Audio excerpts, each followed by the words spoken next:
ప్రత్యేకంగా 91వ కీర్తన చదువుకుందాం పిల్లరా. మహోన్నతుని చాటున నివసించేవాడే సర్వశక్తిని నీడలో విశ్రమించేవాడు. మహోన్నతుని చాటున నివసించేవాడే సర్వశక్తిని నీడలో విశ్రమించేవాడు. ఆయనే నాకు ఆశ్రయము, నా కోట, నేను నమ్ముకున్న నా దేవుడని నేను యెహోవాని గురించి చెప్పుచున్నాను. ఆయనే నాకు ఆశ్రయము, నా కోట, నేను నమ్ముకున్న నా దేవుడని నేను యెహోవాని గురించి చెప్పుచున్నాను. వేటకాని ఊరిలో నుండి ఆయన నిన్ను విడిపించును, నాశనకరమైన తెగులు రాకుండా నిన్ను రక్షించును. వేటకాని ఊరిలో నుండి ఆయన నిన్ను విడిపించు, నాశనకరమైన తెగులు రాకుండా నేను రక్షించును. ఆయన తన రెక్కలతో నిన్ను కప్పును, ఆయన రెక్కల క్రింద నీకు ఆశ్రయం కలుగును. ఆయన సత్యము కేడమును డాలునై ఉన్నది. ఆయన తన రెక్కలతో నిన్ను కప్పును, ఆయన రెక్కల కింద నీకు ఆశ్రయం కలుగును. ఆయన సత్యము కేడమును డాలునై ఉన్నది.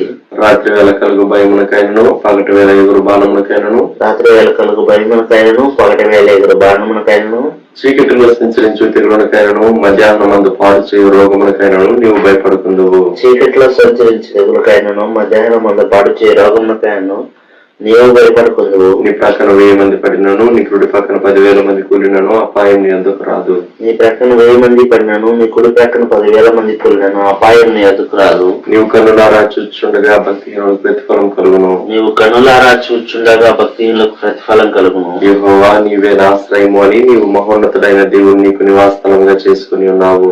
యెహోవా నీవే నా ఆశ్రయము అని నీవు మహోన్నతుడైన దేవుని నీకు నివాసస్థలముగా చేసుకుని ఉన్నావు. నీకు అపాయమేమీ రాదు, ఏ తెగులును నీ గుడారం సమీపించదు. నీకు అపాయమేమీ రాదు, ఏ తెగులును నీ గుడారము సమీపించదు. నీ మార్గములన్నిటిలో నిన్ను కాపాడుటకు ఆయన నిన్ను గురించి తన దూతలకు ఆజ్ఞాపించును. నీ మార్గములన్నిటిలో నిన్ను కాపాడుటకు ఆయన నిన్ను గురించి తన దూతలకు ఆజ్ఞాపించును. నీ పాదములకు రాయి తగలకుండా వారు నిన్ను తమ చేతుల మీద ఎత్తి పట్టుకుందరు. నీ పాదములకు రాయి తగలకుండా వారిని తమ చేతుల మీద ఎత్తి పట్టుకుందరు. నీవు సింహములను నాగపామును త్రొక్కెదవు, కొదమ సింహములను భుజంగములను అనగదొక్కెదవు. నీవు సింహములను నాగపామును త్రొక్కెదవు, కొదమ సింహములను భుజంగములను అనగదొక్కెదవు. అతడు నన్ను ప్రేమించున్నాడు గనుక నేను అతన్ని తప్పించదను, అతడు నా నామం ఎరిగిన వాడు గనుక నేను అతని కనపరచదను. అతడు నన్ను ప్రేమించుచున్నాడు గనక నేను అతను తప్పించదను, అతడు నా నామం ఎరిగిన వాడు గనక నేను అతని కనపరచదను. అతడు నాకు మొరపెట్టగా నేను అతనికి ఉత్తరం ఇచ్చదను, శ్రమలో నేను అతనికి తోడై ఉండేదను, అతను విడిపించి అతని గొప్ప చేసేదను. అతడు నాకు మొరపెట్టగా నేను అతనికి ఉత్తరం ఇచ్చేదను, శ్రమలో నేను అతనికి తోడై ఉండేదను, అతని విడిపించి అతని గొప్ప చేసేదను. దీర్ఘాయు చేత అతనిని తృప్తిపరచదను, నా రక్షణ అతనికి చూపించదను. దీర్ఘాయువు చేత అతని తృప్తిపరచదను, నా రక్షణ అతనికి చూపించదను. ఆమేన్. Praise the Lord. అందరికి వందనాలు. మన క్రీస్తు శిలువ ప్రేమ ధ్యానాలు మనం ప్రారంభించుకుందాం పిల్లరా. ప్రార్థన చేసుకుందాం. ప్రార్థనతో మన కార్యక్రమాన్ని ప్రారంభించుకుందాం. ప్రార్థన. సర్వశక్తిమంతుడా, సర్వాధికారి అయిన దేవా యేసయ్య, నిరంతరము స్తోత్రార్హుడమైన ప్రభువా, మీకే స్తుతులు స్తోత్రాలు వందనాలు చెల్లించుకుంటున్నాను. ఆయన దేవా, మాకు అనుగ్రహిస్తున్నటువంటి దేవా ఈ మంచి సమయం కొరకు స్తోత్రాలు చెల్లించుకుంటున్నాం. దినదినం ప్రభువా మరి తండ్రి, మీతో మాకు అనుగ్రహిస్తున్నటువంటి ఈ మంచి సహవాసం కొరకు మీ స్తోత్రాలు వందనాలు చెల్లించుకుంటున్నాం. దేవా ప్రభా మరి నాయన, పాట ద్వారా మిమ్మల్ని స్తుతించడానికి, మీ వాక్యాన్ని ధ్యానించడానికి మాకు అనుగ్రహిస్తున్నటువంటి దేవా మంచి సమయం కొరకు స్తోత్రాలు చెల్లించుకుంటున్నాం. దేవా మరి తండ్రి, మీరు మాకు మీ సన్నిధి తోడుగా ఉంచినటువంటి దినాలన్నిటి కొరకు మీ స్తోత్రాలు వందనాలు చెల్లించుకుంటున్నాం. మరొక నూతన దినంలోనికి మమ్మల్ని ప్రవేశపెట్టిన విధానం అంతటి కొరకు స్తోత్రాలు చెల్లించుకుంటున్నాం. దేవా ఈ సమయాన్ని మా కొరకు ఆశీర్వదించమని ప్రార్థన చేస్తున్నాం. మా స్థుతుల మీద మీరు ఆశీర్వదై ఉండమని ప్రార్థన చేస్తున్నాం. విశ్వాసంతో నిరీక్షణతో ప్రభా మరి తండ్రి నాయన మిమ్మల్ని స్తుతిస్తూ ఉండగా దేవా మా స్థుతుల మీద మీరు ఆశీర్వదై ఉండి దేవా మరి తండ్రి నాయన మీరే మహిమను పొందమని ప్రార్థన చేస్తున్నాం. అలా మరి తండ్రి మీ వాక్యం వినే సమయం అంతటిని కూడా మేలుకరంగా ఆశీర్వదకరంగా ఉంచమని ప్రార్థన చేస్తున్నాను. ఆయన దేవా మీరు మాట్లాడే దేవుడు ఏంటో మీ స్తోత్రాలు. మీ పరిశుద్ధ లేఖనాల్లో నుంచి దేవా అనేక విషయాలు మీరు మాకు బోధిస్తున్న విధానం అంతటి కొరకు స్తోత్రాలు చెల్లించుకుంటున్నాం. మీ సిలువను గురించి, మీ సిలువ వేసినటువంటి దేవా ఆ దినాల్లో జరిగినటువంటి సంఘటనల గురించి, ఆ దినాల్లో దేవా మీ సిలువ దగ్గర ఉన్నటువంటి వ్యక్తులను గురించి దేవా మరి తండ్రి అక్కడ జరిగినటువంటి సందర్భాల గురించి దేవా మరి తండ్రి నాయన అద్భుతంగా తేటగా సూటిగా మాతో మాట్లాడుతూ దేవా మమ్మల్ని బలపరుస్తూ నడిపిస్తున్న విధానం అంతటి కొరకు స్తోత్రాలు వందనాలు చెల్లించుకుంటున్నాం ప్రభా. దేవా మరి నాయన ఈ సమయంలో మరొకసారి మీ వైపు చూస్తున్నాం. మీ స్వరం వినడానికి దేవా, మీ వాక్యాన్ని వినడానికి మీ వైపు మేము చూస్తూ ఉండగా దేవా మమ్మల్ని బలపరిచి దేవా మీ వాక్యంతో నింపమని ప్రార్థన చేస్తున్నాం. దేవా మరి తండ్రి నాయన ఏ విషయాలను బట్టి మీరు మాతో మాట్లాడాలని దేవా మీరు నిశ్చయించున్నారో దేవా మాటలు మీరు మాకు అందజేసే సమయంలో విశ్వాసంతో నిరీక్షణతో పట్టుదలతో మీ వాక్యాన్ని వినడానికి సహాయం చేయమని ప్రార్థన చేస్తున్నాం. దేవా మరి తండ్రి అయా ఎలాగైతే మరియా ఉత్తమమైన దాన్ని ఎందుకున్నదని సెలవిచ్చారు, ఆ రీతిగా ప్రభా మరి నాయన మేము కూడా మీ దగ్గర అటువంటి సాక్ష్యాన్ని పొందుకోవడానికి సహాయం చేయమని ప్రార్థన చేస్తున్నాం. విశ్వాసంతో వాక్యం కొరకు ఎదురు చూస్తున్న బిడ్డలందరిని బట్టి మేము స్తుతిస్తున్నాం నాయన. దేవా ప్రతి ఒక్కరిని దేవా జ్ఞాపకం చేసుకొని ప్రతి ఒక్కరితో మీరు మాట్లాడమని ప్రార్థన చేస్తున్నాం. దేవా అలాగే మరి తండ్రి మా సమస్యలన్నిటికీ కూడా మీరే సమాధానమై ఉండగా, మీ వాక్యమే సమాధానమై ఉండగా దేవా మరి తండ్రి ప్రభా ఈ వాక్యం ద్వారా మా సమస్యలకి దేవా పరిష్కారం, అలాగే ప్రభా మరి తండ్రి నాయన గొప్ప గురించి దేవా మీరే మహిమను పొందమని ప్రార్థన చేస్తున్నాం. కృప చూపించండి. మీ పక్షంగా నిలబడబోయేటువంటి మా దైవజనరాల్ని మీ ఆత్మశక్తి బలంతో నింపి బలంగా మీరు వాడుకోమని ప్రార్థన చేస్తున్నాను. ఆయన చివరి ప్రార్థన ఆశీర్వాదముల వరకు మీ సన్నిధి మాకు తోడుగా వచ్చి మహిమకరంగా ఈ యొక్క ప్రార్థన సమయాన్ని ఆశీర్వదించమని యేసయ్య సర్వశక్తి కలిగిన నామములోని స్తుతించి ప్రార్థన చేసి దీని మనస్తడి వేడుకుంటున్నాం పరలోకపు తండ్రి, ఆమేన్. సమయంలో మనం ఒక పాట పాడి దేవుని నామాన్ని మహిమపరద్దాం పిల్లరా. శరణాత్మ గీతాల నుంచి 634వ పాట పాడుకుందాం. సంఖ్య యేసు చావుందే సిలువపై నీ కొరకే నా కొరకే ఎంతో గొప్ప శ్రమనోర్చెను నీ కొరకే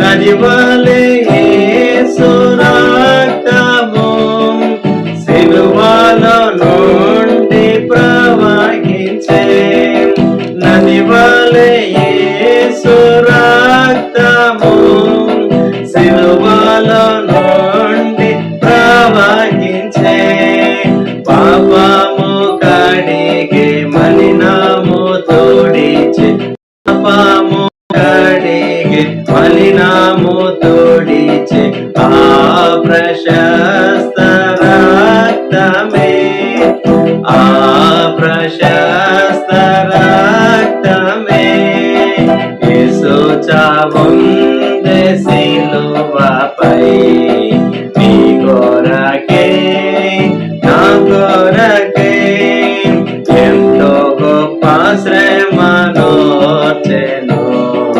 నీ కొరకే నా కొరకే నేడే నీ పాపములో ఒప్పుకో నీ పాపడాగు తోడుచుకో నేడే నీ పాపములో ఒప్పుకో నీ పాపడాగు తోడుచుకో నీ ఆత్మతలో శుద్ధి పరచుకో నీ ఆత్మతలో శుద్ధి పరచుకో క్రీస్తు యేసు రక్తములో క్రీస్తు యేసు రక్తములో యేసు చావుందే సిలువపై నీ కొరకే నా కొరకే ఎంతో గొప్ప శ్రమనోర్చెను నీ కొరకే నా కొరకే పాప శిక్ష పొంద తగియుంటిమి మన శిక్ష ప్రభువే సహించెను పాప శిక్ష పొంద తగియుంటిమి మన శిక్ష ప్రభువే సహించెను నలుగా గొట్టబడి పొడవబడే నీకై నలుగా గొట్టబడి పొడవబడే నీకై అంగీకరించు యేసుని అంగీకరించు యేసుని యేసు చావుందే సిలువపై నీ కొరకే నా కొరకే ఎంతో గొప్ప శ్రమనోర్చెను నీ కొరకే నా కొరకే నీ కొరకే నా కొరకే. మంచి పిల్లరా, ఈ సమయంలో మనం దేవుని వాక్యం విందాం. దైవజనరాలు మిస్సెస్ భానుప్రభ అమ్మగారు మనకు దేవుని వాక్యాన్ని అందిస్తారు. క్రీస్తు శిలువ ప్రేమ ధ్యానములలో అలాగే పాలు పొందుతున్న మిమ్మల్ని అందరినీ కూడా ప్రభు నామంలో అభినందిస్తూ ఉన్నాను. దాని కొరకు మనం లూకా సువార్త 20వ అధ్యాయం, లూకా సువార్త 20వ అధ్యాయం 17వ వచనం చదువుకుందాం. లూకా 20:17. ఆయన వారిని చూచి, అలాగైతే ఇల్లు కట్టువారు నిషేధించిన రాయి మూలకు తలరాయి ఆయను అని వ్రాయబడిన మాట ఏమిటి? అర్థం చేసుకుందాం. పరిశుద్ధుడా, నమ్మకమైన తండ్రి, మీకు వందనాలు. మా అందరితో మాట్లాడి మహిమను పొందుమని యేసు నామములోనే ప్రార్థిస్తున్నాం తండ్రి, ఆమేన్. ప్రియమైన వారలారా, యేసు ప్రభు యెరూషలేములోనికి ఉత్సవంగా ప్రవేశించిన తరువాత, ఆ తర్వాతి దినాలలో తన శిష్యులతో తాను పంచుకున్న ఉపమానములలో మరి ఒక ముఖ్యమైన ఉపమానాన్ని గురించి ధ్యానం చేశాం. యేసు ప్రభు పాత నిబంధనలో కోట్ చేయబడిన, లేకపోతే పాత నిబంధనలో పలుకుబడిన ఒక మాటను ప్రభు రిఫర్ చేశారు. ఈ ప్యారబుల్ని ముగ్గురు సువార్తికులు, మత్తయి, మార్కు, లూకా ముగ్గురు రికార్డ్ చేశారు. ఇప్పుడు మనం చదువుకుని వచ్చిన లూకా సువార్త 20వ అధ్యాయం 17వ వచనం, మత్తయి 21:42లో కనబడుతుంది, మార్కు 12:10లో కూడా కనబడుతుంది. అయితే ఈ భాగము పాత నిబంధనలో నుంచి తీసుకొనబడింది. ఇది మరి పాత నిబంధనలో భక్తుల చేత ప్రవచించబడిన ఈ మాటను యేసు ప్రభు తాను ఉపమానం చెప్పినప్పుడు దీన్ని అక్కడ కోట్ చేస్తూ వచ్చారు. అది ఎక్కడుందని కనుక మనం ఆలోచన చేస్తే 118, కీర్తన సంఖ్య 118, 22వ వచనంలో మనం ఆ మాట చూస్తాం. కీర్తన 118, 22. ఇల్లు కట్టువారు నిషేధించిన రాయి మూలకు తలరాయి ఆయను, అది యెహోవా వలన కలిగినది, అది మన కన్నులకు ఆశ్చర్యము. ఇల్లు కట్టువారు నిషేధించిన రాయి మూలకు తలరాయి ఆయను. చూడండి, ఒక ఇంటి నిర్మాణం జరుగుతూ ఉంటే ఒకవేళ వాళ్ళు కొన్ని రాళ్లను లేక ఒక రాయిని నిషేధించేది అవసరం లేదులే అని ఒకవేళ పక్కన పడేస్తే, తీరా కొంచెం సేపు అయినప్పటికీ ఆ ఇంటి పునాది వేసేటప్పుడు వాళ్ళకు అవసరమైన ఆ కార్నర్ స్టోన్గా, ఆ క్యాప్ స్టోన్గా దాన్నే ఎన్నుకున్నారనుకోండి, అది ఎలా ఉంటుంది చూడండి. అంటున్నాడు భక్తుడు, అది యెహోవా వలన కలిగినది, అది మన కనులకు ఆశ్చర్యం. అంటే ఇల్లు కట్టుకుంటున్న వారు ఒకవేళ నిషేధించవచ్చేమో, నిరాకరించవచ్చేమో, తృణీకరించవచ్చేమో, కానీ ఆ రాయిని దేవుడు ఒక ముఖ్యమైన మూలరాయిగా కనుక నిర్ణయిస్తే దాన్ని ఎవరు నిషేధించలేరు, దాన్ని ఎవరు నిరాకరించలేరు. అది ముఖ్యమైన మూలరాయిగా ఉంటుంది. దాన్ని చూచి అందరూ ఆశ్చర్యపోవాల్సింది. నిరాకరించబడిన ఈ రాయి, మూలకు తలరాయిగా అయిన ఈ రాయిని గురించి మనం కొంతసేపు ఆలోచన చేయబోతున్నాం. ఈ రాయి అసలు ఎవరిని సూచిస్తూ ఉన్నది? ఈ రాయిని ఎందుకు నిషేధించారు? ఎందుకు నిరాకరిస్తున్నారు? ఈ రాయిని దేవుడు ముఖ్యమైన మూలరాయిగా ఆయన ఎన్నుకున్నప్పుడు, ఆయన ఏర్పరచుకున్నప్పుడు నిరాకరించడం, నిషేధించడం అవసరమా? నిరాకరిస్తే, నిషేధిస్తే అది నిజంగా నిరాకరించబడుతుందా? లేక దేవుని యొక్క ఎన్నికలో ఉన్న ఆ రాయి ఎప్పటికీ అది స్థిరమైందిగానే ఉంటుందా? ఈ అన్ని విషయాలను మనం మన యొక్క సమయం అనుకూలించిన కొద్దీ మనం ధ్యానం చేసుకుందాం. చూడండి, దేవుని ప్రజలైన ఇశ్రాయేలీలతో దేవుడు ఉంటూ వచ్చాడు.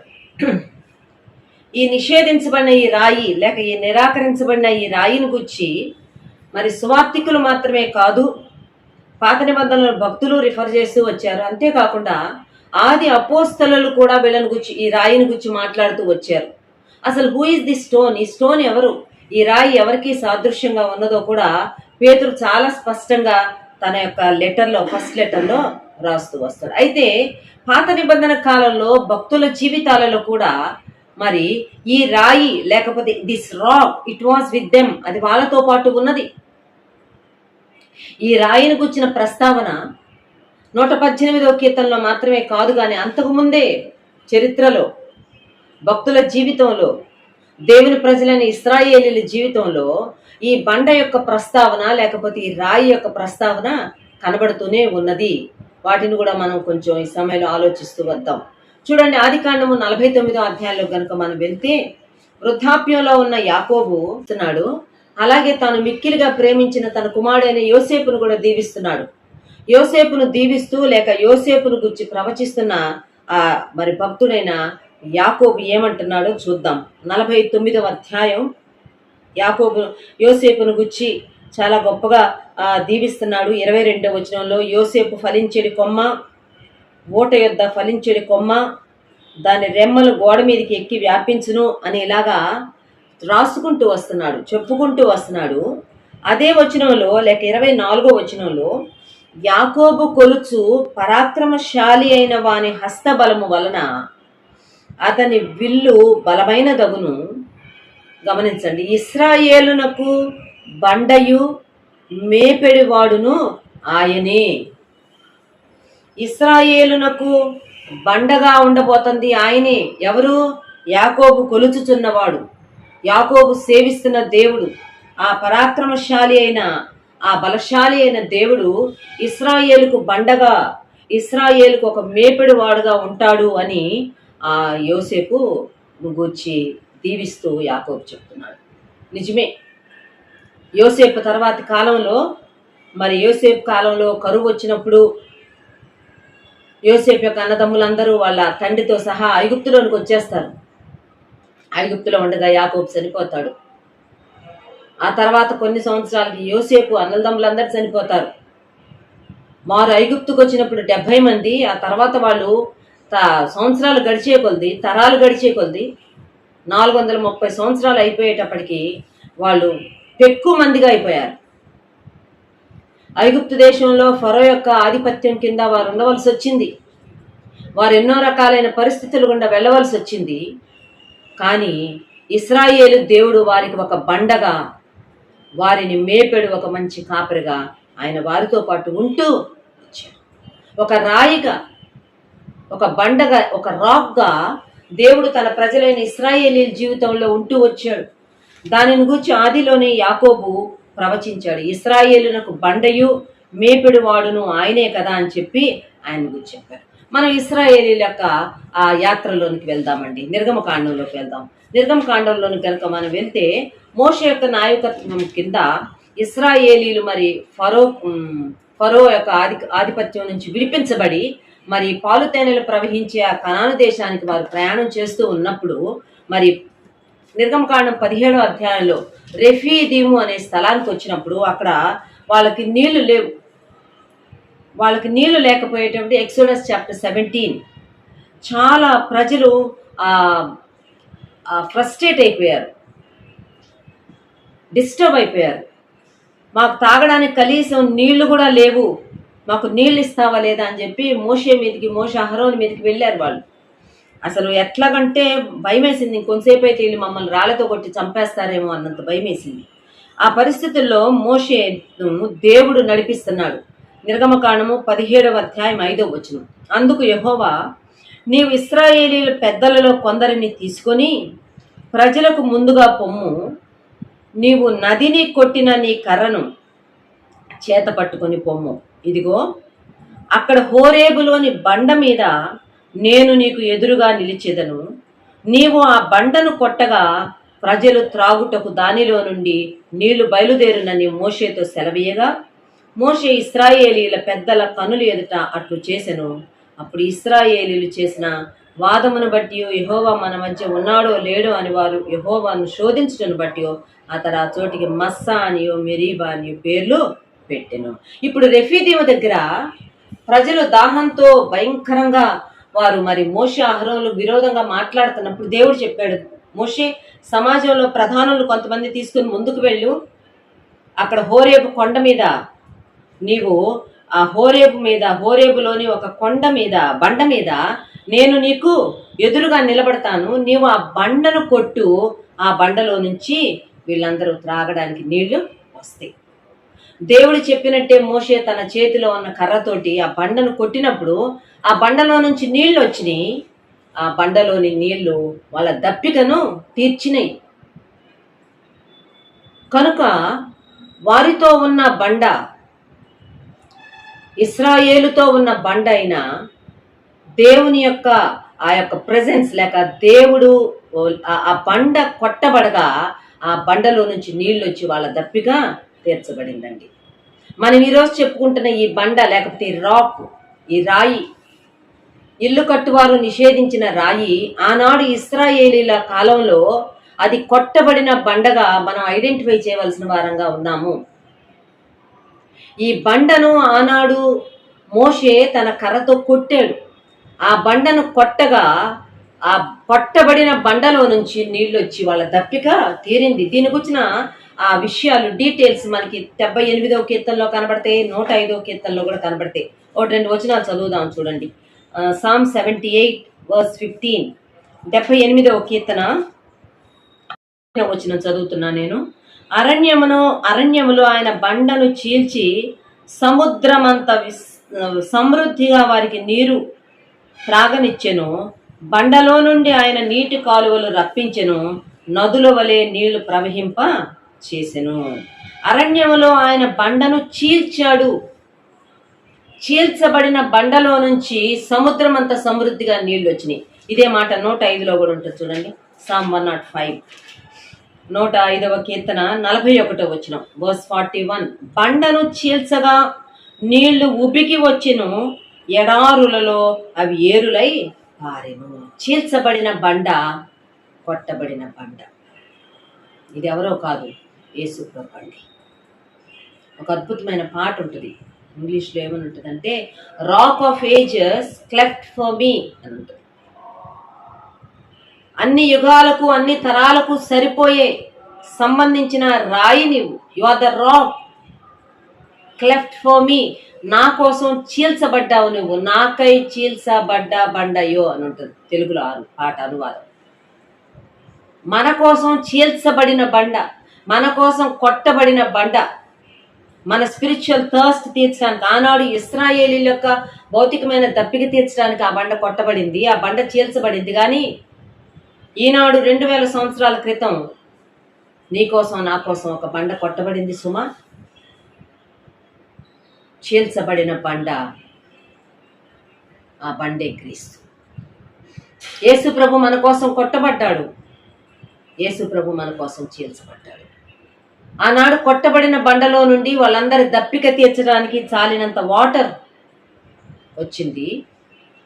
కానీ 2000 సంవత్సరాల క్రితం సిలువలో కొట్టబడిన ఆ బండలో నుంచి మనందరము మునిగి కడుక్కోవడానికి చాలినంత ప్రశస్తమైన పవిత్రమైన దేవుని కుమారుని రక్తము ప్రవహించి ఆయన కొట్టబడ్డాడు. చూడండి, యెషయా గ్రంథం 50వ అధ్యాయంలో యెషయా ప్రవక్త దీన్ని ప్రవచించాడు. యెషయా బుక్ ఆఫ్ ఐజియా చాప్టర్ 50, 50వ అధ్యాయం 6వ వచనం verse 6.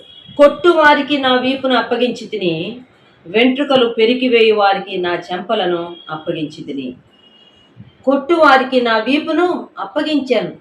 అవును, పాంటియస్ పైలట్ కొరడాలతో కొట్టించి సిలువ వేయి అప్పగించినప్పుడు ఆ రోమన్ సోల్జర్స్కి వాళ్ళు కొరడాలతో కొట్టారు, ఆయన కొట్టబడ్డాడు.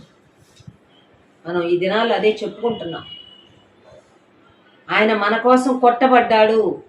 భయంకరమైన తోలు కొరడాలతో, ఆ చివర్లో ఎముకలు, ఐరన్ బాల్స్, ఇవన్నీ చాలా షార్ప్ ఎడ్జ్డ్ ఆ కొరడాలతో యేసు ప్రభు కొట్టబడ్డాడు. చీలిపోయింది ఆయన వీపు, దున్నబడింది ఆయన వీపు. ఆయన ముఖం మీద కొట్టారు, రెల్లుతో కొట్టారు, ముఖం మీద అరచేతులతో గుద్దారంట. యూదుల రాజా నీకు శుభమని చెప్పి ఆయన కొట్టబడ్డాడు. ఇంకా చెప్పాలంటే సిలువకు మేకులతో అంటగొట్టబడ్డాడు.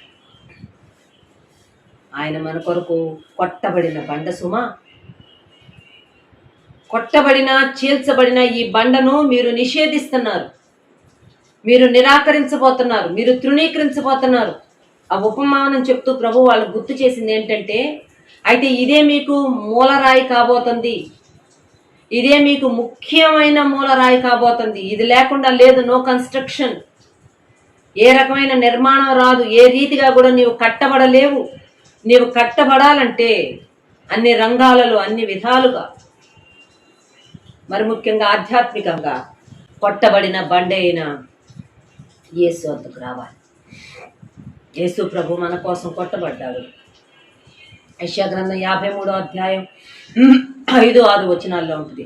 మన అతిక్రమ క్రియలను బట్టి అతడు గాయపరచబడెను, మన దోషములను బట్టి అతడు నలుగగొట్టబడెను. మన సమాధానార్థమైన శిక్ష అతని మీద మన కోసం కొట్టబడ్డాడు. యేసు ప్రభుని వృషభములు చేర్ని అంట. అది మెసియానిక్ సామ్. అందులో అంటాడు, నా చుట్టూరా భయంకరంగా ఉన్నాయి, చీల్చడానికి రెడీగా ఉన్నారు. కీర్తన 22:12. వృషభములు అనేకములు నన్ను చుట్టుకొని ఉన్నవి, బాషాను దేశపు బలమైన వృషభములు నన్ను ఆవరించి ఉన్నవి. చీల్చుచును గర్జించుచు నుండి సింహము వలె వారు నోర్లు తెరచి చీల్చాలని రెడీగా ఉన్నారు. వృషభాలు సింహాల్లాగా నా చుట్టూరా ఉన్నారు. కుక్కలు నన్ను చుట్టుకొని ఉన్నవి. ప్రేతల భూమిలో నేను పడవేయబడి ఉన్నాను. దుర్మార్గులు గుంపు కూడి నన్ను ఆవరించి ఉన్నారు. 16వ వచనం. వారు నా చేతులను నా పాదములను పొడిచి ఉన్నారు. పొడవబడ్డాను, కొట్టబడ్డాను. కొట్టబడిన బండ అండి, చీల్చబడిన బండ యేసు. ఆనాడు దేవుడు తన ప్రజలని ఇశ్రాయేలీలతో ఆ బండగా వారితో ప్రయాణం చేశాడు. ఆయన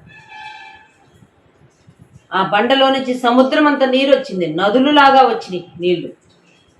వారి దప్పిక తీరుతూ వచ్చింది. అందుకే యెషయా గ్రంథం 55వ అధ్యాయం 1వ వచనం కనుక మనం చూస్తే అందులో ఇలా ఉంటుంది, దప్పికొనిన వారులారా నా యొద్దకు రండి అని ఉంటుంది. నిజమే, ఆనాడు అరణ్య యాత్రలో 20 లక్షల మంది లేక 6 లక్షల కాల్బలం యొక్క దప్పిక ఒకే రోజు తీరాలంటే ఎవరు తీరుస్తారు? ఆయన దగ్గరికి వెళ్ళాల్సిందే. ఆయన తీర్చాడు దప్పిక. ఇంకొకసారి ఇంకా వాళ్ళ ప్రయాణం ఇంకా సాగుతూ ఉంది. సంఖ్యాకాండం 20వ అధ్యాయంలో మరొకసారి ఇలాగే నీళ్లు దొరకలేదు సీను అనే అరణ్యంలో. అక్కడ కూడా వీళ్ళు చాలా భయంకరంగా మోషే అహరోను మీద వాళ్ళు తిరగబడతా ఉంటే దేవుడు చెప్తున్నాడు. సంఖ్యాకాండం నంబర్స్ చాప్టర్ 20. ఇక్కడైతే ఎంత ఘోరంగా మాట్లాడుతున్నారంటే 4వ వచనం. అయితే మేమును మా పశువులను ఇక్కడ చనిపోవునట్లు ఈ అరణ్యంలోనికి యెహోవా సమాజమును మీరేలా తెచ్చితిరి? ఈ కాని చోటికి మమ్మల్ని తెచ్చుటకు ఐగుప్తులో నుండి మమ్మల్ని ఏల రప్పించితిరి?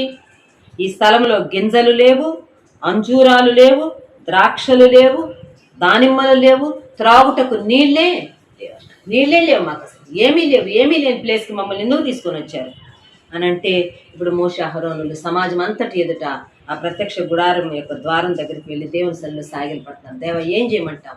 ఏంటి పరిస్థితి అంటే, ఇప్పుడు దేవుడు చెప్తా 8వ వచనం. యెహోవా మోషేకి ఇలా సెలవిచ్చెను, నీవు నీ కర్రను తీసుకుని నీవును నీ సహోదరుడైన అహరోనును ఈ సమాజం అంతటినీ పోగు చేసి వారి కన్నుల ఎదుట ఆ బండతో మాటలాడుము, అది నీకు నీళ్లు ఇస్తుంది. Speak to the rock. ఇందాక నిర్గమకాండం 17వ అధ్యాయంలో ఆ బండను కొట్టుము అని చెప్పాడు దేవుడు. వాళ్ళ అరణ్య యాత్ర జరుగుతూ ఉంది, సాగి ముందుకు వెళ్తున్నారు. అక్కడ దేవుడు చెప్తున్నాడు, ఆ బండతో మాటలాడుము, అది నీకు నీళ్లు ఇచ్చు. We can speak to the rock. ఏమండి, ఇది ఏదో ఊరికే కనబడే బండ కాదు, జీవము లేని బండ కాదు, జీవము గల బండ. A rock, a living rock. ఈ రాక్తో వి కెన్ స్పీక్. దేవుడు చెప్తున్నాడు మోషే అహరోనుతో, మోషే మాట్లాడు, మోషే నీ అవసరాలేంటో మాట్లాడు, మోషే నీ నీడేంటో చెప్పు, మోషే ఆ జవాబు నీకు ఆ బండ ఇస్తుంది. యేసు ప్రభు మన రాయి అండి, మన సజీవమైన రాయి, మన కొరకైన రాయి ఆయన. యెషయా గ్రంథం 26వ అధ్యాయం 4వ వచనంలో ఉంటుంది. చూద్దాం, చూడండి. ఆయన మనకు సరిపోయిన రాయి, సరిపోయిన బండ, దుర్గం ఆయన మనకు. Is the rock.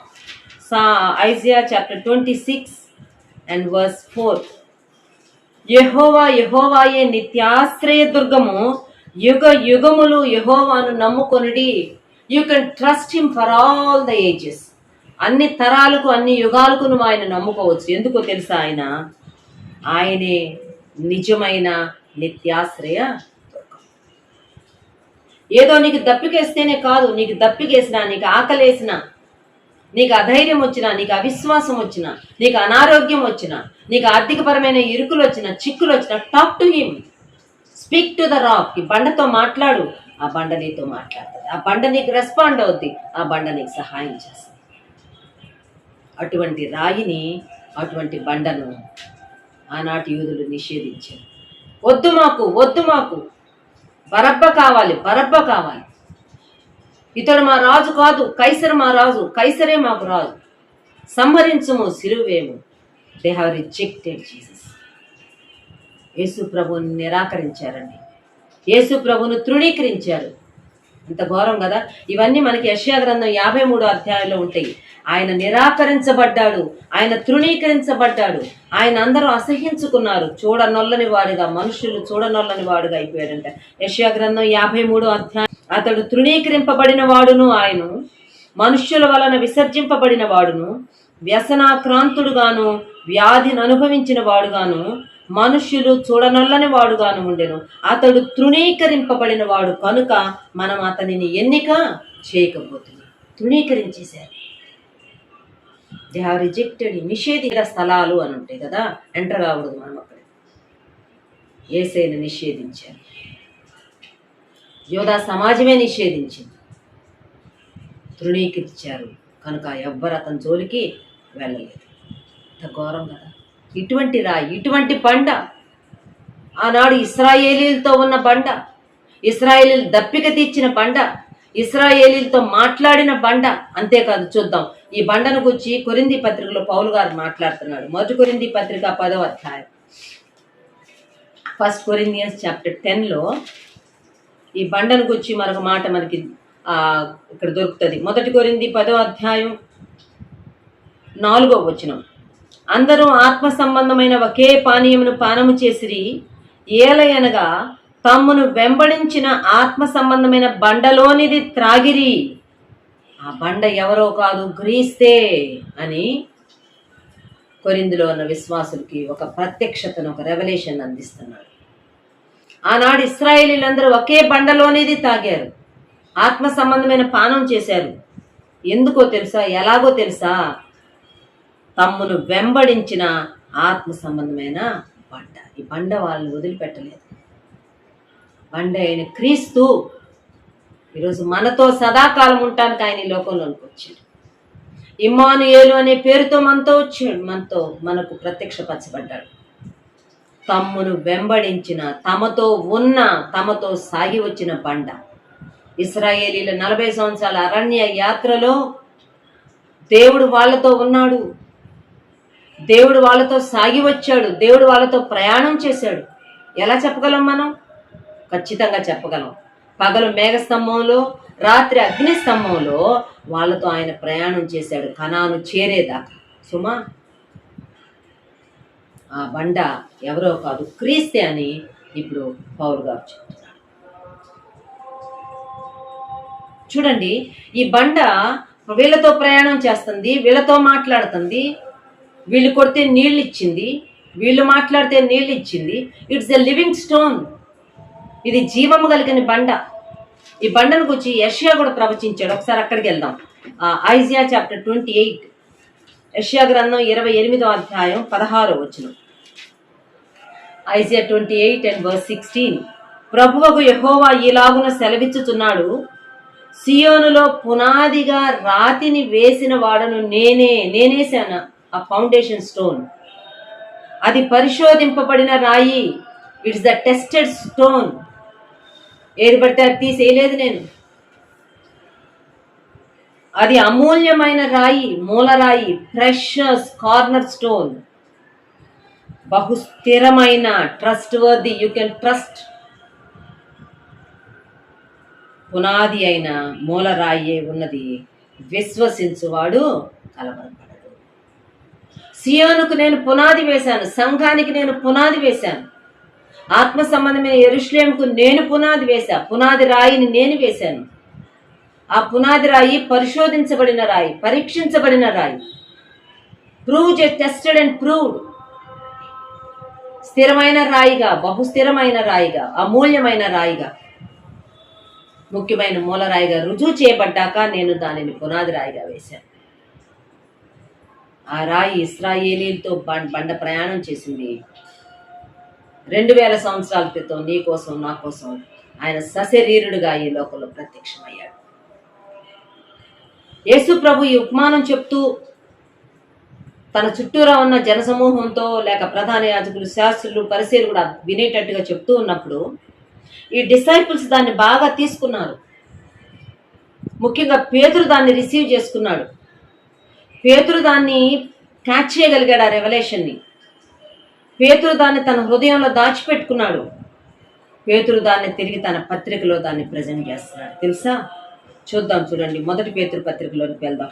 1 పేతురు పత్రిక 2వ అధ్యాయంలో ఈ ఉపమానం చెప్పినప్పుడు ప్రత్యక్ష సాక్షి అయిన పేతురు తన లెటర్లో తాను ఈ యొక్క రాయిని గురించి మాట్లాడుతున్నాడు. ఈ పునాది రాయిని గురించి మాట్లాడుతున్నాడు. లేక ఇశ్రాయేలుని నిషేధించిన, నిరాకరించిన స్థిరమైన రాయి అయిన యేసు ప్రభువుని గురించి పేతురు మాట్లాడుతున్నాడు. 1 Peter chapter 2 verse 4, 4వ వచనం. మనుష్యుల చేత విసర్జింపబడినను, ఆ రోజు వీళ్ళందరూ చూశారు ఎలాగ వాళ్ళు యేసేను డినై చేశారు, ఎలాగ వాళ్ళు యేసేను విసర్జించారు. మనుష్యుల చేత విసర్జింపబడినను దేవుని దృష్టికి ఏర్పరచబడినదియు అమూల్యమును సజీవమునైన రాయి అగు ప్రభువు నొద్దకు వచ్చిన వారై. ఈరోజు మీరు యేసు ప్రభు నమ్ముకున్న యూదుల గురించి రాస్తున్నాడు పేతురు. వారికి రాసిన లెటర్ ఇది. యేసుక్రీస్తు రక్తము వలన ప్రోక్షించబడుటకు ఏర్పరచబడిన వారికి రాస్తున్న లెటర్ ఇది. వారి మీదకి శ్రమలు వచ్చినప్పుడు పొంతు, గలతీయ, కపదొకియ, ఆసియా, బితునియా అనే దేశాలకు చెదిరిపోయిన యాత్రికులకు రాసిన లెటర్ ఇది. శ్రమల్లో చెదిరిపోయారు మీరు, మీ మీదకి శ్రమ వచ్చింది. Suffering, persecution, tribulation. అయితే మీకు ఒక మాట చెప్పమంటారా? మనుషుల చేత విసర్జింపబడినను దేవుని చేత ఏర్పరచబడిన అమూల్యమైన సజీవమైన రాయగు ప్రభు వద్దకు మీరు వచ్చారు. మీరు చేసుకున్న నిర్ణయం మామూలు నిర్ణయం కాదు. మీ choice it's the best choice. వచ్చారు కాబట్టి ఇప్పుడు వచ్చిన మీరు యేసుక్రీస్తు ద్వారా దేవునికి అనుకూలమైన ఆత్మ సంబంధమైన బలులు అర్పించడానికి, మీరు కూడా సజీవమైన రాళ్ళగా ఉండటానికి ఒక స్పిరిచువల్ టెంపుల్గా, ఆత్మ సంబంధమైన మందిరంగా కట్టబడుతున్నారు అని అంటాడు. యెషయా గ్రంథంలో ఉన్న మాటను రిఫర్ చేస్తున్నాడు. 119వ కీర్తనలో ఉన్న మాటను రిఫర్ చేస్తున్నాడు. 7వ వచనంలో అంటాడు, విశ్వసించుచున్న మీకు ఆయన అమూల్యమైన వాడు. If you can believe him, he is the precious one. నమ్మకపోతే, నమ్మితే మీకు అర్థమవుతుంది ఏంటంటే ఆయన ఎంత అమూల్యమైన వాడో మీకు అర్థమవుతుంది, ఎంత అసమానుడో మీకు అర్థమవుతుంది, ఎంత యునికో ఆయన మీకు అర్థమవుతుంది. అవును, ఆయన కళ్ళు ద్రాక్ష రక్తం ఎర్రగా ఉన్నాయి, ఆయన నోరు, ఆయన పండ్లు పాలంతా తెల్లగా ఉన్నాయి. షులమిత్ అంటది సాంగ్ ఆఫ్ సాల్మన్, నా ప్రియుడు ధవలవర్ణుడు, నా ప్రియుడు రత్నవర్ణుడు, 10,000 మందిలో కూడా నేను ఆయన్ను గుర్తింపగలను. సచ్ ఎ యూనిక్ గాడ్ అంటున్నాడు. అందుకే పేతురు, మీరు గనక విశ్వసింపగలిగితే ఆయన అమూల్యమైన వాడు, నమ్మండి. మీరు చాలా మంది నిరాకరించారు ఆయన్ని. ప్రధాన యాజకులు, శాస్త్రులు, ఆనాటి రిలీజియస్ లీడర్స్ అంతా యేసయ్య నిరాకరించారు. కానీ నమ్మండి, ఆయన అమూల్యమైన వాడు. నమ్మకపోతే ఆయన మీకు అడ్డు బండయు, అడ్డు రాయు అవును అని 7వ వచనంలోనే, ఇల్లు కట్టువారు ఏ రాతిని నిషేధించిరో అదే మూలకు తలరాయి ఆయన, మరియు అది అడ్డు రాయియు అడ్డు బండయు. విశ్వసింపని వారికి, నమ్మకపోతే, దేశ ప్రభువులు చెప్తూ వచ్చారు ప్యారబుల్తో పాటు పేతురు రిఫర్ చేస్తాడు. నువ్వు నమ్ము, ఆయన నమ్మకపోతే ఈ will become a stumbling rock for you and a rock of offence అంటాడు. నీవు తొట్టిల్లుతావు, అక్కడ నువ్వు పడిపోతావు, నువ్వు నష్టపోతావు. ఆయన కనుక నువ్వు నిరాకరిస్తే, ఆయన నువ్వు అంగీకరిస్తే మాత్రం ఆయన అమూల్యమైన వాడు, ఆయన సజీవమైన రాయిని చెప్పి పేతురు జ్ఞాపకం చేస్తున్నాడు. కనుక ఆయన మన కొరకు కొట్టబడిన బండ, ఆయన మన కొరకు చీల్చబడిన బండ, ఆయన తన ప్రజలైన ఇశ్రాయేలీలతో పాటు ప్రయాణం చేసిన బండ. ఆయన వారితో మాట్లాడుతూ వచ్చిన బండ. ఈ రాకును గుచ్చిన ప్రస్తావన, లేకపోతే నిరాకరించబడిన ఈ రాయిని గుచ్చిన ప్రస్తావన ఇశ్రాయేలీల కాలంలో వచ్చింది. అంతేకాదు దానియేలు కాలంలో కూడా వస్తుందండి. అది కూడా ఒకసారి జ్ఞాపకం చేసుకుందాం. బుక్ ఆఫ్ డానియల్ చాప్టర్ 2, 2వ అధ్యాయం, దానియేలు గ్రంథము 34వ వచనం చదువుతాను నేను. దానియేలు గ్రంథము 2వ అధ్యాయంలో అప్పుడున్న పరిస్థితి ఏంటంటే, బబులోను దేశాన్ని పరిపాలిస్తున్న నెబుకద్నెజరు యోధారాజు అనే యెహోయాకీం కాలంలో యోధా దేశం మీదకి దండెత్తి అక్కడ నుంచి చాలా చాలా దఫాలుగా తెచ్చేసుకుంటారు. రాజవంశానికి చెందిన లోపం లేని మంచి యవనస్తులను కూడా పట్టుకొచ్చుకుంటారు. వాళ్ళలో దానియేలు, షద్రక్, మెషక్, అబేద్నెగోలు కూడా వచ్చేసారు. వీళ్ళ పేర్లు మార్చేశారు, భాష మార్చేశారు, వస్త్రధారణ మార్చేశారు, ఫుడ్ మార్చేశారు. కల్దీల భాష నేర్పిస్తా, వీళ్ళు తెలివైన వారని వాళ్ళు పరీక్షింపబడినప్పుడు, వాళ్ళు ప్రూవ్ చేసుకున్నప్పుడు వాళ్ళని వాళ్ళ సంస్థానంలో నెబుకద్నెజరు మంచి మంచి ప్లేసెస్లో పెట్టుకొని వాళ్ళ సర్వీసెస్ తీసుకుంటా ఉన్నారు. ఒకానొక దినాన రాజు నెబుకద్నెజరుకు ఒక కల వచ్చింది. కానీ ఉదయం అయ్యేటప్పటికి కల మర్చిపోయాడు, కానీ కల వచ్చిందని మాత్రం గుర్తుంది. ఆ కళ యొక్క జ్ఞాపకాలు తన సబ్కాన్షియస్ మైండ్లో చాలా డిస్టర్బెన్స్ క్రియేట్ చేస్తుంది. కలవరం. కలొచ్చింది ఎంత గుర్తు చేసుకున్నా కళ గుర్తు రాట్లా, కానీ ఏదో మొత్తానికి సమ్ డిస్టర్బింగ్ డ్రీమ్ అంతే. తన దేశంలో ఉన్న వీళ్ళందరినీ పిలిపించాడు.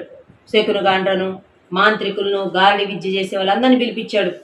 వాళ్ళకి చెప్పాడు, రాత్రి నాకు కళ వచ్చింది, కళభావం తెలవట్లేదు, కళ గుర్తు రావట్లేదు, కానీ ఏదో మొత్తానికి డిస్టర్బింగ్ డ్రీమ్ చెప్పాలి. దాని కళ చెప్పండి, కళభావం చెప్పండి. వాళ్ళు అడుగుతున్నారు, అయ్యా కళ చెప్పయ్యా. మేము కళభావం చెప్పాం. నో, నేను నా కళ గుర్తు రావట్లేదు, మీరు కళ చెప్పాలి, కళభావం చెప్పాలి. చెప్పకపోతే ఇదిగో మీరందరూ నా దేశంలోంచి మీరు తీసివేయబడతారు, చంపేస్తాం. ఆ పరిస్థితుల్లో ఈ వార్త దానియేలు దగ్గరికి వచ్చింది. దానియేలు తన 3 స్నేహితులతో కలిసి ఆ రాత్రి ప్రార్థనలో గడిపితే దేవుడు దానియేలుకు ఆ కళభావం రివీల్ చేస్తాడు. ఇప్పుడు ఇది తీసుకొని వెళ్ళి రాజుగారికి చెప్తాడు. రాజుగారు చాలా ఆశ్చర్యపోతాడు. కరెక్ట్, సరిగ్గా చెప్తున్నాను, ఆ కళే నాకు వచ్చింది. ఏంటి ఆ కళ అంటే, ఒక పెద్ద బంగారు ప్రతిమ కనపడతా ఉంది నాకు కళలో. బ్రహ్మాండమైన ఒక ప్రతిమ, చాలా ఎత్తైన ప్రతిమ.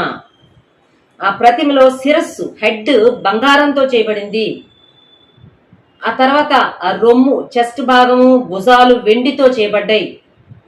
ఆ తర్వాత ఉదరము, పొట్ట, తొడలు ఇత్తడితో చేయబడ్డాయి. ఆ తర్వాత మోకాళ్ళు ఇనుముతో చేయబడ్డాయి. పాదాలేమో ఇనుము మట్టితో కలిసి చేయబడ్డాయి. నువ్వు చూస్తా ఉన్నావు రాజా, చేతి సహాయం లేకుండా తీయబడిన ఒక రాయి ఎక్కడి నుంచో వచ్చి ఈ ప్రతిమ యొక్క కాళ్ళ దగ్గర పడిపోయింది, పాదాల దగ్గర. పాదాలను తుత్తునీలుగా చేసింది. పాదాల్లో ఉన్న మట్టిని, తర్వాత ఇనుమును, తర్వాత ఇత్తడిని, తర్వాత వెండిని, ఆ తర్వాత శిరస్సు కూడా బంగారంతో, అది కూడా మొత్తం తుత్తునీలుగా చేయబడి దంచబడి కళ్ళంలోని చెత్తలాగా గాలికి చెదరగొట్టబడింది. ఎక్కడికి వెళ్ళిపోయిందో అడ్రస్ లేకుండా వెళ్ళిపోయింది. అయితే చేతి సహాయం లేకుండా తీయబడిన రాయి అక్కడ పడిందే, ఆ రాయి మాత్రము చాలా గ్రాడ్యువల్గా పెరిగి పెరిగి పెరిగి పెద్దదై సర్వభూతలమంతా మహాపర్వతమైపోయింది. రాజా, ఇదే కదా నువ్వు చూసిన కళ. రాజుగారు చాలా ఆశ్చర్యపోయాడు. అవును, ఇదే కళ, చెప్పు నాకు, దీని కళభావం నువ్వు చెప్తావా లేదా అనుకుంటున్నాడు. ఇప్పుడు దానియేలు అంటున్నాడు, ఇది నా సొంత జ్ఞానంతో నేను చెప్పలేను, కానీ దేవుడు బయలుపరిచాడు కాబట్టి నేను చెప్తున్నానని చెప్పి తన కళభావం చెప్పుకొస్తాడు. ఈ కళలో తను గమనించిన ఒక విషయం ఏంటంటే, చేతి సహాయం లేకుండా తీయబడిన ఒక రాయి వచ్చింది. చూడండి, 34వ వచనంలో ఉంది అది. మరియు దానియేలు 2:34, మరియు చేతి సహాయం లేక తీయబడిన ఒక రాయి ఎక్కడి నుంచో వచ్చింది. ఈ రాయేనండి ఆనాడు ఇశ్రాయేలీని అరణ్యయాత్రలో నడిపించిన రాయి, లేక బండ, రాక్. ఈ రాయేనండి యేసు ప్రభు కాలంలో స్పష్టంగా దేవుడు కోట్ చేశాడు, మీరు నిషేధించబోతున్న రాయి ఇదే. దాని గురించి తిరిగి 45వ వచనంలో కూడా ఉంది.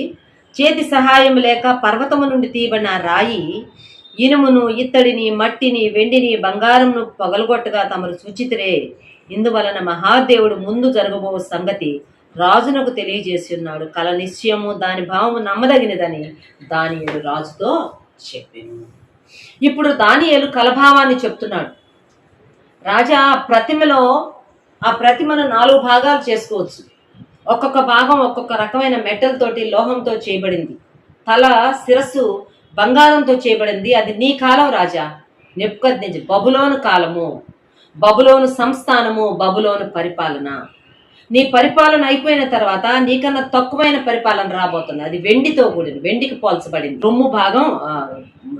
రొమ్ము భుజాలు. తర్వాత 2 రాబోతున్నారు. మాదీయులు, పారసీకులు అనే వాళ్ళు ఈ యొక్క రాజ్య పరిపాలనను పంచుకోబోతున్నారు. వారు కలిసి పరిపాలన చేయబోతున్నారు. 3వది ఉదరము, తొడలు. ఇది ఇత్తడితో చేయబడింది. ఇది గ్రీకు సామ్రాజ్యము. సో మొదట బబులోను సామ్రాజ్యము, ఆ తర్వాత మాదీయుల, పారసీకుల సామ్రాజ్యం రాబోతుంది. ఆ తర్వాత ఇత్తడితో చేయబడిన గ్రీకు సామ్రాజ్యం రాబోతుంది. ఆ తర్వాత ఇనుము, మట్టి కలిసి ఉన్న రోమా సామ్రాజ్యం రాబోతుంది. రోమా సామ్రాజ్యం కాలంలో చేతి సహాయం లేకుండా తీయబడిన ఒక రాయి వచ్చి ఆ ప్రతిమ యొక్క కాళ్ళ దగ్గర పడబోతుంది. మనం చరిత్రను కనుక గమనిస్తే ఈ చేతి సహాయం లేకుండా తీయబడిన రాయి ఎవరో కాదండి, యేసు ప్రభువే. యేసు ప్రభు ఈ లోకంలోకి రావడానికి మానవ సహాయం ఏమీ లేదు, మానవ ప్రమేయం ఏమీ లేదు. మనం కనుక జ్ఞాపకం చేసుకుంటే యెషయా గ్రంథము 7వ అధ్యాయం 14వ వచనంలో ఉంటుంది. కన్యక గర్భవతి అయి కుమారుని కనును, ఆయనకు ఇమ్మానుయేలుని పేరు పెట్టుదురు. కన్యక గర్భవతి అయి కుమారుని కండం ఏంటి? స్త్రీ పురుష సంయోగం లేకుండా, మానవ ప్రమేయం లేకుండా, అవును, చేతి సహాయం లేకుండా తీయబడిన ఒక రాయి. లోకాసువార్త 1వ అధ్యాయంలో కనుక మనం వెళ్తే అక్కడ మనం మరియను చూస్తాం. 1:27లో గలిలయలోని నజరేతులో యోసేపునకు ప్రదానం చేయబడిన మరియ అను ఒక కన్యక ఉండెను అంటారు. She was a virgin. ఆమె పరిశుద్ధాత్మ వల్ల గర్భవతి అయి కుమారుని కనబోతుంది. చేతి సహాయం లేకుండా రాబోతున్న ఒక రాయి. ఎప్పుడొచ్చాడు యేసు ప్రభు ఈ లోకంలోకి మనం చూస్తే అప్పుడు రోమా ప్రభుత్వం ఆనాటి ప్రపంచ దేశాలను పరిపాలన చేస్తూ ఉంది. రోమా అధికారం క్రింద ఉన్నది ఆ రోజుల్లో. కనుక రోమా ప్రభుత్వ కాలంలో యేసు ప్రభు రాబోతున్నాడు. యేసు ప్రభు వచ్చినాక ఆ ప్రభుత్వాలన్నీ కొలాప్స్ అయిపోయి ఒకదాంతోటి రోమా ప్రభుత్వం కూడా కొలాప్స్ అయిపోయింది. ఆనాటి నుండి ఈనాటి వరకు ఇప్పుడు ఈ చేతి సహాయం లేకుండా తీయబడిన ఈ రాయి గొప్పదై సర్వభూతలమంతా ఆక్యుపై చేసే ఒక పర్వతంగా మారు. ఈనాడు ఆ ప్రాసెస్ జరుగుతుందండి. 2000 సంవత్సరాల్లో అదే జరుగుతుంది. ఆనాడు నిరాకరించిన వారు ఉన్నారు, నిషేధించిన వారు ఉన్నారు, కానీ అంగీకరించిన వారు ఎంతో మంది ఉన్నారు. ఆ చేతి సహాయం లేకుండా తీయబడిన రాయి సర్వభూతలమంతా నిండిపోయిన ఒక పర్వతం లాగా ఈనాడు క్రైస్తవ్యం ప్రపంచమంతటా వ్యాపించి ఉన్నది. యేసేను అంగీకరించిన వారు భూతలమంతా నిండిపోయి ఉన్నారు. మనకు అర్థమైనా అర్థం కాకపోయినా, మనకు కనబడినా కనబడకపోయినా, మనం గ్రహించినా గ్రహించకపోయినా, మనం ఒప్పుకున్నా ఒప్పుకోకపోయినా ఈ చేతి సహాయం లేకుండా తీయబడిన రాయి యేసు ప్రభువే. ఈ రాయి అయినా చేతి సహాయం లేకుండా తీయబడిన ఈ రాయినే ఇల్లు కట్టువారు, ఆనాటి religious leaders, they have rejected him. ఆయన వారు తృణీకరించారు.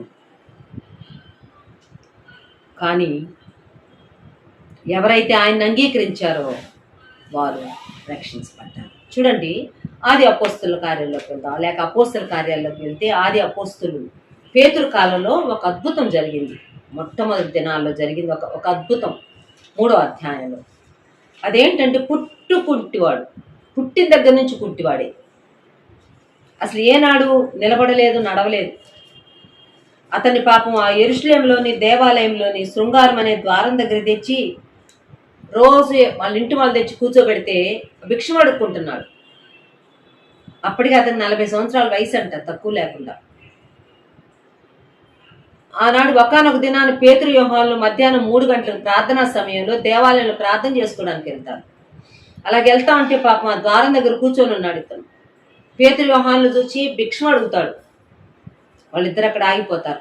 చాలా ఆశతో తేరి చూస్తాడు. అప్పుడు అంటాడు, అయ్యా నీకు ఇవ్వడానికి మా దగ్గర వెండి బంగారాలు లేవు, కానీ ఇదిగో నజరేయుడైన యేసుక్రీస్తు నామంలో లేచి నడువని చెప్పి అతను చేయి పట్టుకుని లేపితే 40 సంవత్సరాల నుంచి ఏనాడు నిలబడని నడవని ఆ వ్యక్తి వెంటనే లేచి నిలబడతాడు. 3వ అధ్యాయంలో అపోస్తల కార్యాల్లో 7వ వచనం, వాని కుడి చెయ్యి పట్టుకుని లేవనెత్తెను, వెంటనే వాని పాదములను చీలమండలను బలము పొందెను, వాడు దిగ్గున లేచి నిలిచి నడిచెను, నడుచుచు గంతులు వేయచు దేవుని స్తుతించు వారితో కూడా దేవాలయంలోనికి వెళ్ళెను.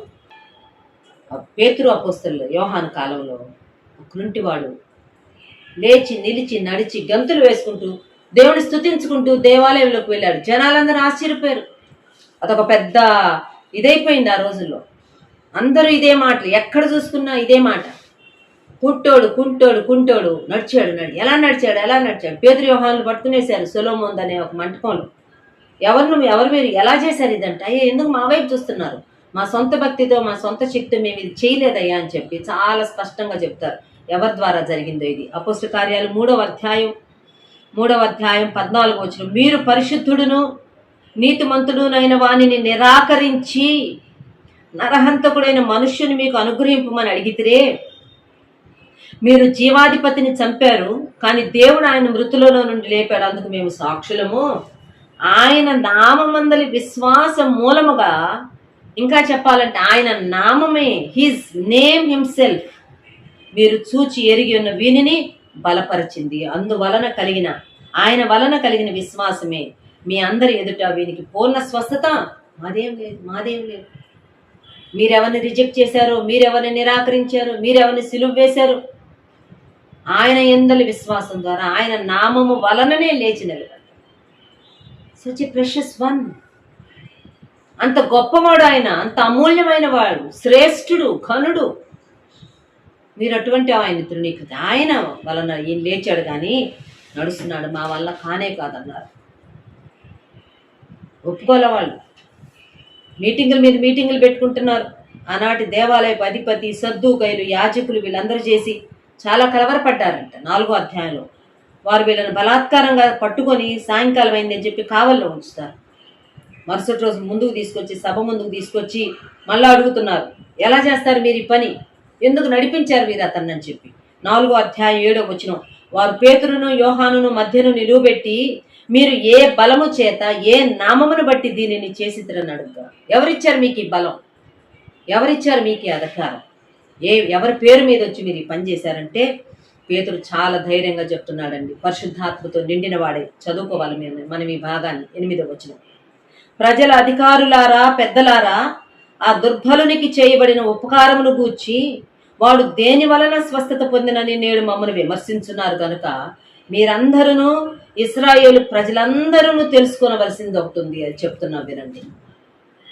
మీరు సిలువ వేసినట్టు, మృతులలో నుండి దేవుడు లేపినట్టు నజరేయుడైన యేసుక్రీస్తు నామముననే వీడు స్వస్థత పొంది మీ ఎదుట నిలుచుతున్నాడు. మీరు నిరాకరించారే, మీరు నిషేధించారే, బందిపోటు దొంగలతో సమానంగా అతన్ని సిలువ వేశారే. మీరు సిలువ వేసిన ఆయన దేవుడు మృతులలో నుండి లేపిన ఆ నజరేయుడైన యేసుక్రీస్తు నామంలో ఇతడు స్వస్థత పొందారు. 11వ వచనం చూడండి. అదే మాట ఇక్కడ పేతురు రిఫర్ చేస్తున్నారు. ఏ మాట అయితే ఆనాడు యేసు ప్రభువు ఉపమానం వాళ్ళందరికీ చెప్పాడమ్మ. ఇల్లు కట్టువారని మీరు తృణీకరించిన రాయి ఆయనే, మీరు తృణీకరించారు, but he is the foundation stone. ఆ రాయే మూలక తల రాయే. ఈరోజు ఈ స్వస్థత జరగడానికి ఆయనే కారణం. ఆయన లేకుండా స్వస్థత లేదు. అంతేకాకుండా ఇంకా కిందకి వెళ్ళినా చెప్తున్నాడు, స్వస్థతే కాదు, మీరు స్వస్థతే అనుకుంటున్నారు. ఒక కుంటివాడు లేచి నడవడమే అద్భుతం అని దాని గురించి మీరు ఎంత పెద్ద సీన్ చేస్తున్నారు. ఇంకా గొప్ప విషయం చెప్పమంటారా? చూడండి 12వ వచనం, మరి ఎవని వలనను రక్షణ కలుగదు, ఈ నామముననే మనం రక్షణ పొందవలను, కానీ ఆకాశము క్రింద మనుషుల్లో ఇవ్వబడిన మరి ఏ నామమున రక్షణ పొందలేము. మీరు తృణీకరించారే, మీరు స్వయాన మీరు నిరాకరించారే. ఆయన వలననే ఆకాశం క్రింద ఉన్న మరి ఏ నామంలో రక్షణ కలగదు, ఈ నామంలోనే రక్షణ కలుగుతుందని చెప్పి చాలా తేటగా ధైర్యంగా వాళ్ళకి సాక్ష్యం చెప్పారు. ప్రియమైన వారలారా, మనం గ్రహించాల్సిన విషయం ఏంటంటే యేసు ప్రభు సిలువలో లేక సిలువ వేయబడిన యేసు ప్రభు నీ జీవితానికి నా జీవితానికి ముఖ్యమైన మూలరాయిగా పునాది రాయిగా ఉండటానికి వచ్చాడు ఆయన. He's our foundation stone. చూడండి, ఒక ఇల్లు కట్టాలంటే ఆ శంకుస్థాపన లేక ఇల్లు ప్రారంభిస్తున్న రెండని తీసుకెళ్తారు, మనల్ని ప్రార్థన చేయించుకోవడానికి తీసుకెళ్తారు మమ్మల్ని దేవుని సేవకులు. వాళ్ళు ఒక ఫౌండేషన్ స్టోన్ వేస్తారు, ఒక రాయి ఫస్ట్ రాయి వేస్తారు, మూలరాయి, ముఖ్యమైన రాయి, మొదటి రాయి. ఇంకా రాయిని బేస్ చేసుకొని కన్స్ట్రక్షన్ అంతా వస్తుంది. అది ఎన్ని అంతస్తులైనా, ఎన్ని ఫ్లోర్లు అయినా, ఎన్ని రూమ్స్ అయినా అక్కడ ఒక పునాది రాయి ఉంటుంది. అదే ముఖ్యమైన రాయి, అదే ప్రారంభపు రాయి, పునాది రాయి, మొదటి రాయి, మూలరాయి. That is the capstone and the cornerstone. ఆ పునాది రాయి లేకుండా నిర్మాణం రాదు. మన ఆధ్యాత్మిక జీవితానికి కూడా పునాది రాయి, ముఖ్యమైన మూలరాయి యేసు ప్రభు. ఆయనను నిరాకరిస్తే, ఆయనను నిషేధిస్తే, ఆయన్ను చూసి చూడనట్టు దాటి వెళ్ళిపోతే పునాది లేని ఇండ్లలాగా అయిపోతాయి మన జీవితాలు. అందుకే యేసు ప్రభు కొండ మీద ప్రసంగంలో ఆయన తన ఆ యొక్క ప్రసంగాన్ని ఒక ఒక ఒక చిన్న స్టోరీతో ముగించాడు. బుద్ధిమంతుడు ఇల్లు కట్టుకున్నాడు, పునాది మీద ఇల్లు కట్టుకున్నాడు. బుద్ధిహీనుడు ఇల్లు కట్టుకున్నాడు, పునాది లేకుండా ఇసుక మీద ఇల్లు కట్టుకున్నాడు. గాలి వచ్చింది, వాన వచ్చింది, వరద వచ్చిందంట. పునాది మీద కట్టబడిన బుద్ధిమంతుని ఇల్లు నిలబడిందంట, ఇసుక మీద కట్టుకున్న బుద్ధిహీనుని ఇల్లు కూలిపోయింది. Jesus is the foundation stone for our spiritual life. యేసు ప్రభు మన ఆధ్యాత్మిక జీవితానికి ఆయన పునాది రాయి. ఆయన పునాది వేయడానికి ఈ లోకానికి వచ్చాడు. ఆయన సిలువలో పునాది వేసి వెళ్ళాడు. ఆయన పునాది రాయి సిలువ ఘట్టం. ఆ సిలువ కార్యం మనం తీసుకోవాలి, మనసుకి జీవితంలోకి తీసుకోవాలండి. ఆ బండ క్రీస్తు, ఆయనే మన పునాది. ఆ పునాది క్రీస్తే అని ఉంటుంది. 1 కొరింథీ పత్రిక 3వ అధ్యాయం 11వ వచనం. మన జీవితాలకు పునాది క్రీస్తే. ఆ క్రీస్తును తృణీకరిస్తే, ఆ క్రీస్తును మనం లైట్ తీసుకుంటే, మనం చేసే భక్తి అంతా ఉట్టి భక్తి, ప్రయోజనం లేని భక్తి, శక్తి లేని భక్తి, మనల్ని పరలోకానికి తీసుకుపోలేని భక్తి అయిపోద్ది. సుమా, ఆలోచించుకోవాలి మనం ఈ సాయంకాలం. కనుక యేసు ప్రభువును మన ఆధ్యాత్మిక జీవితానికి పునాది రాయిగా మనం చేసుకుంటే, ఆ నామంలో ఆ రాయిని ఆధారంగా చేసుకుని మనకు రక్షణ. ఆ బండే మనతో ఉండే బండ, మనతో నడిచే బండ. ఎవరు మనల్ని వదిలిపెట్టేసేయచ్చు, ఎవరన్నా మనల్ని వదిలిపెట్టేయచ్చు. ఏదో ఒక సమయంలో ఒంటరితనంలోకి మనం వెళ్ళిపోతాం. సుమా, గుర్తుపెట్టుకోండి, ఆఖరికి మిగిలేదు మనమే. కానీ మనతో ఉంటుంది ఈ బండ, తమ్మును వెంబడించిన బండ, వాళ్ళతో ఉన్న బండ, వారి దప్పిక తీర్చిన బండ, వారితో మాట్లాడిన బండ, వారి మాటలు విన్న బండ. నీ కోసం వచ్చాడు ఏసే బండగా, నా కోసం వచ్చాడు ఏసే ఈ లోకంలో.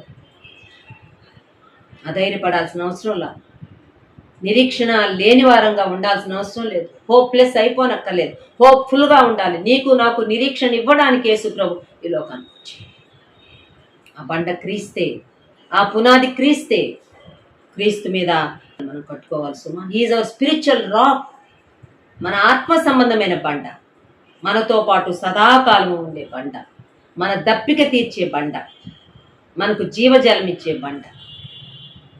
దప్పికొన్న వారలారా నా యొద్దకు రండి అనిపించి. అర్థం కావట్లా జీవితం యొక్క ఒక పరిస్థితిని పరమార్థం గ్రహించక ఏదో బ్రతికేస్తా ఉంది సమరయ స్త్రీ. యోహాను సువార్త 4వ అధ్యాయంలో ప్రభు వెళ్ళి ఆమెతో మాట్లాడి ఆమెకు డైరెక్షన్ ఇచ్చాడు. అమ్మా, జీవజలము నేనే, నువ్వు కనుక నా దగ్గరికి వస్తే, లేకపోతే నీ దగ్గరికి వచ్చింది ఎవరో నీకు అర్థమైతే ఆయన నీకు జీవజలం ఇస్తాడమ్మా, ఇంక నీకు దప్పికే ఉండదని చెప్తున్నాడు. జీవజలం ఇవ్వడానికి వచ్చాడు ఆయన, మన దప్పిక తీర్చడానికి వచ్చాడు. యోహాను సువార్త 7వ అధ్యాయంలో ఒక మాట ఉంటుంది చూడండి, 37వ వచనంలో. దేవాలయంలో ఒకరోజు యేసు ప్రభు ఈ అనౌన్స్మెంట్ ఇస్తున్నాడు. యోహాను 7:37. ఆ పండుగలో మహాదినమైన అంత్యదినమున యేసు ప్రభు నిలబడి చెప్తున్నాడు, ఎవడైనను దప్పిగొని ఎడల నా యొద్దకు వచ్చి దప్పి తీర్చుకొనవలెను. నీ స్పిరిచువల్ థర్స్ట్ సాటిస్ఫై అయ్యేది ప్రభు దగ్గర. అవును, దుప్పి నీటి వాగుల కొరకు తృష్ణ కొన్నట్టు దేవా మా ప్రాణం నీ కొరకు తృష్ణ కొంటుంది అని అంటారు కౌరవ కుమారులు 42వ కీర్తన.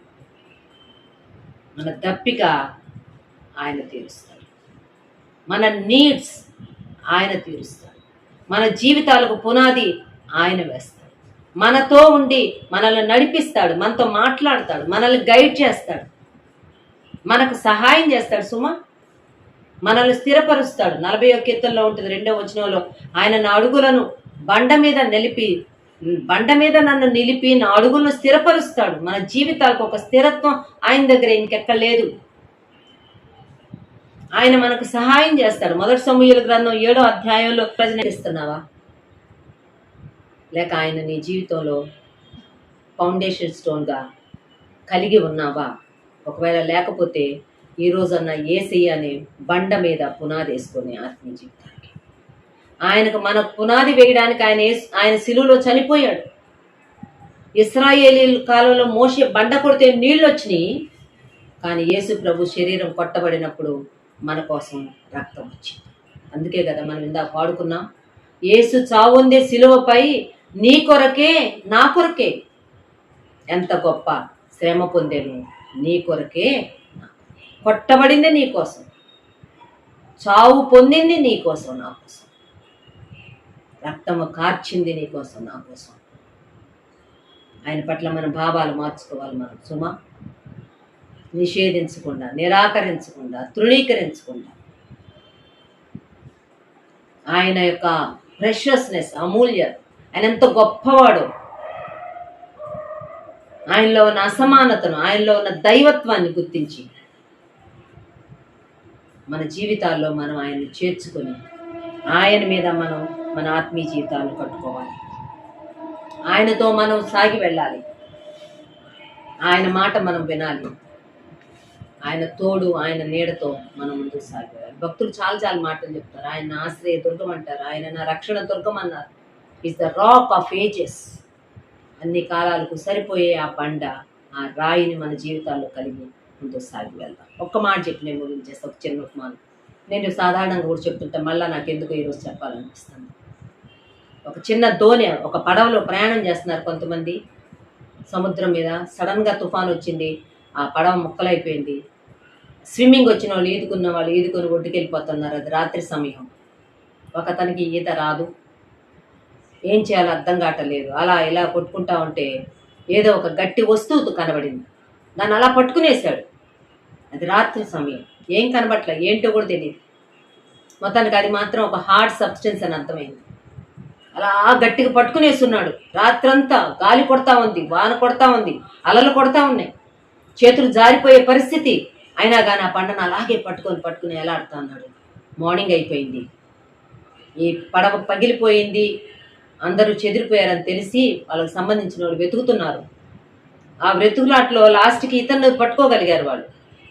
మొత్తానికి ఇతను ఉన్న స్థలానికి వచ్చి ఇతన్ని తీసుకొని వెళ్ళారు ఒడ్డుకు తీసుకెళ్ళినాక అప్పుడు అతను ఒక ప్రశ్న వేశారు. రాత్రంతా ఎలా ఉన్నావురా, ఏంట్రా నువ్వు అసలు ఎలా తట్టుకో, ఏంటంటే అదేదో ఆ బండ లాగుంది, గట్టిగా ఉంది, రాయిలాగుంది, అది పట్టుకొని ఉన్నారు రాత్రంతా.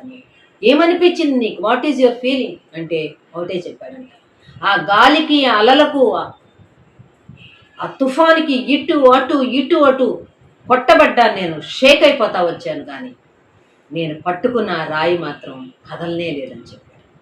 అవునండి, మనం ఈ లోకంలో మన మీదకి వచ్చే ఆటుపోట్లలో మనం కదిలిపోతామేమో, కానీ మనం పట్టుకున్న బండ కదలని బండ, స్థిరమైన బండ, ఆయన పట్టుకున్న వారిని ఆయన విడిచిపెట్టని బండ.